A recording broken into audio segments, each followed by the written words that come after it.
Kamu ingat nggak? Dulu kamu pernah bilang, kamu mau berubah besok. Mau mulai produktif minggu depan. Tapi minggu berganti bulan dan bulan jadi tahun. Saya cuma mau tanya satu hal. Di mana semua janji-janji itu sekarang? Kamu bilang kamu mau jadi lebih baik. Tapi apa yang kamu lakukan hari ini?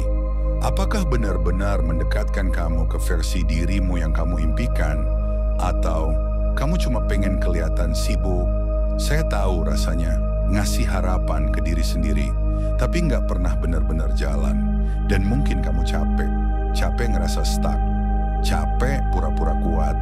Tapi kamu juga tahu, nggak ada yang akan berubah kalau kamu terus nunda. Dan mungkin dengan ngeklik video ini, kamu lagi cari cara buat mulai jadi lebih baik. Kalau iya, kamu ada di tempat yang tepat. Kita mulai bareng-bareng, pelan-pelan tapi pasti. Kenapa kita sering banget bilang, besok baru mulai atau nanti, sekarang masih belum waktunya? Apakah itu berarti kita malas? Mungkin sebagian orang akan bilang begitu. Tapi saya rasa itu lebih dari sekadar malas. Ini soal kebiasaan. Kebiasaan yang mengarah ke cara kita berpikir. Kenapa kita bisa terjebak dalam siklus itu? Kenapa kita terus menunda perubahan meskipun kita tahu kita bisa lebih baik? Saya sadar, kita semua punya alasan. Mungkin kamu bilang, saya capek, saya butuh istirahat. Atau, saya belum siap, nanti dulu aja. Tapi yang sebenarnya terjadi adalah, kita seringkali membiarkan rasa tidak nyaman itu menghalangi langkah kita. Rasa takut gagal, rasa nggak yakin dengan kemampuan diri sendiri. Atau bahkan, rasa malas yang datangnya dari kebiasaan buruk. Tapi satu hal yang saya temukan, perubahan itu nggak harus besar. Perubahan itu bisa dimulai dari langkah kecil yang kita ambil hari ini. Bukannya menunggu waktu yang tepat atau menunggu motivasi datang. Kita nggak perlu menunggu sampai besok. Kalau kamu benar-benar ingin mulai jadi lebih baik, kamu bisa mulai sekarang. Dan mungkin kamu perlu sistem yang benar, bukan hanya niat yang besar. Jadi sekarang mari kita bahas apa saja langkah-langkah sederhana tapi berdampak yang bisa kamu lakukan untuk benar-benar menjadi pribadi yang lebih baik lewat produktivitas yang bermakna. 1. Mulai dengan tujuan akhir. Stephen Covey, begin with the end in mind.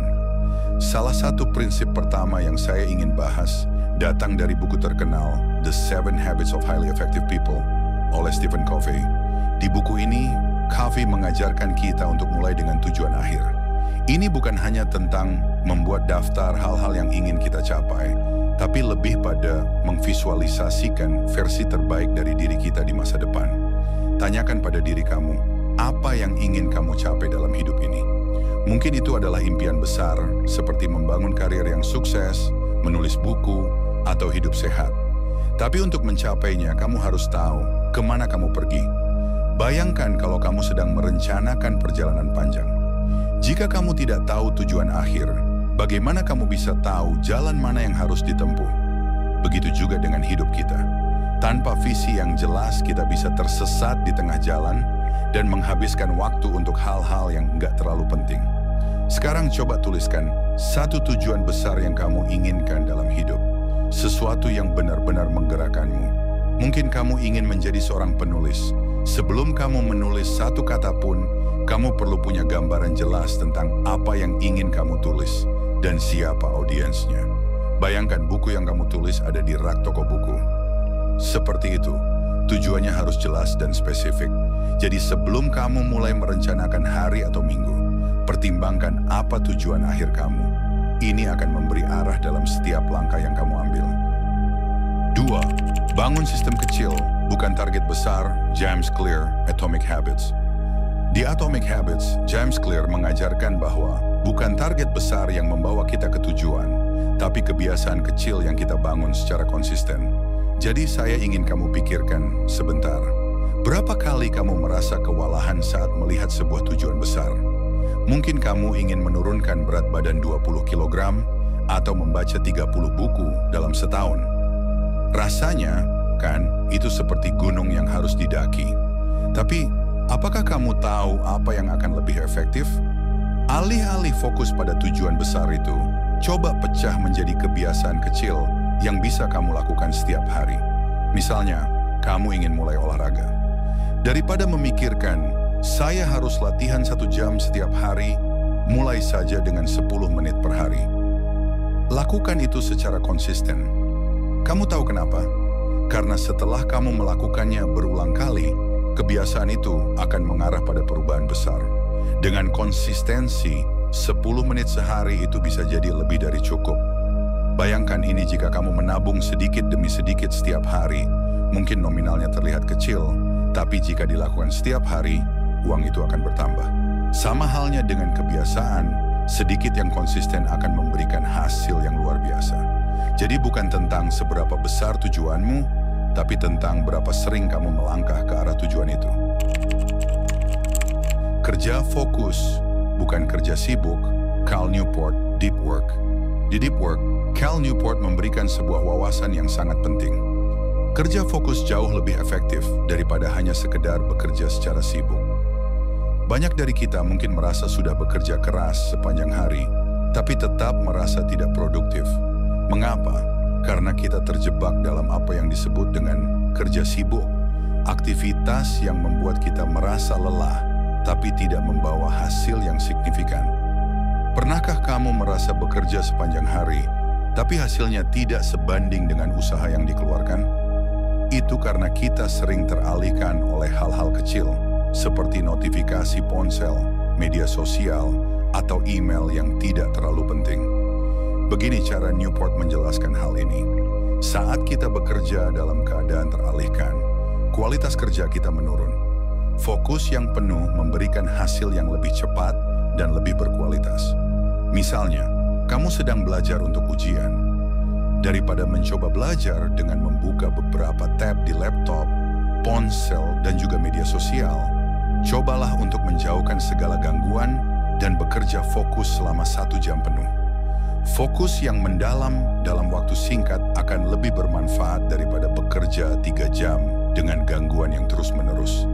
Bayangkan kamu sedang mencoba memotong kayu dengan kapak. Jika kamu terus-menerus mengalihkan perhatian dan menunda, hasilnya akan lebih lama. Namun, jika kamu memotong kayu itu tanpa gangguan, 1 tebasan bisa sangat efektif.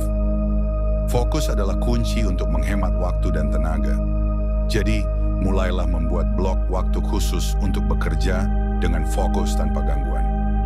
Matikan notifikasi, atur waktu dengan jelas, dan fokuslah pada satu tugas yang benar-benar penting.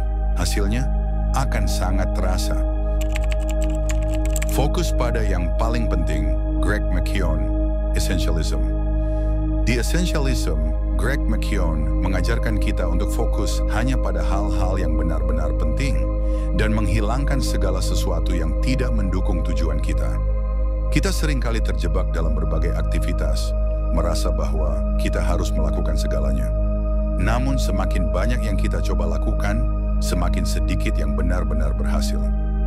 Ini adalah kenyataan yang sering kita alami. Terlalu banyak pilihan membuat kita tidak fokus. Pernahkah kamu merasa terjebak dalam begitu banyak hal, sampai-sampai kamu tidak tahu mana yang harus diprioritaskan? McKeown mengajak kita untuk memilih hanya apa yang benar-benar penting dan bernilai, dan berani mengatakan tidak pada hal-hal yang hanya menghabiskan waktu dan energi kita. Coba bayangkan, kamu bekerja di kantor dengan daftar tugas yang panjang. Daripada mencoba menyelesaikan semuanya, pilihlah satu tugas yang paling penting dan berdampak besar untuk hari itu. Fokus pada itu dan selesaikan terlebih dahulu. Bayangkan kamu seorang pemahat patung. Jika kamu mencoba memahat semuanya sekaligus, hasilnya pasti tidak maksimal. Tapi jika kamu hanya fokus pada satu bagian patung dan memberikan perhatian penuh, hasil akhirnya akan jauh lebih memuaskan. Jadi penting untuk bertanya pada diri kita, apa yang benar-benar akan membuat perbedaan besar, dan fokuskan energi kita hanya pada itu. Jadikan rintangan sebagai peluang. Ryan Holiday, The Obstacle is the Way. Dalam bukunya The Obstacle is the Way, Ryan Holiday mengajarkan kita bahwa setiap rintangan yang kita hadapi sebenarnya adalah peluang untuk tumbuh dan berkembang. Kita semua pasti pernah menghadapi tantangan besar dalam hidup, baik itu dalam pekerjaan, hubungan, atau bahkan kesehatan. Namun bagaimana kita merespons tantangan itu yang akan menentukan bagaimana kita berkembang. Pernahkah kamu merasa putus asa atau frustrasi ketika menghadapi masalah? Mungkin kamu berpikir masalah tersebut adalah hambatan yang sulit untuk diatasi. Tapi, apa yang akan terjadi jika kamu mulai melihat rintangan itu sebagai kesempatan untuk belajar dan menguji dirimu? Ryan Holiday mengutip kata-kata dari filsuf Stoik, Marcus Aurelius, yang mengatakan, "Apa yang menghalangi jalanmu adalah jalan itu sendiri." Misalnya, kamu sedang menghadapi masalah di pekerjaan. Alih-alih mengeluh dan merasa terbebani, coba lihat masalah itu dari sisi lain. Apa yang bisa kamu pelajari dari situasi ini? Mungkin kamu belajar cara baru untuk memecahkan masalah atau meningkatkan keterampilan yang belum kamu kuasai. Bayangkan kamu sedang berlari di sebuah trek dan tiba-tiba ada hambatan di depanmu. Kamu bisa berhenti dan menyerah, atau kamu bisa melompatinya dan melanjutkan lari dengan lebih kuat. Hambatan itu bukanlah akhir dari perjalanan, tapi justru bagian dari proses untuk membuatmu lebih kuat. Jadi setiap kali kamu menghadapi tantangan, ingatlah bahwa rintangan itu adalah bagian dari perjalananmu untuk menjadi lebih baik. Jangan takut untuk menghadapinya, karena itu bisa menjadi kesempatan besar untuk berkembang.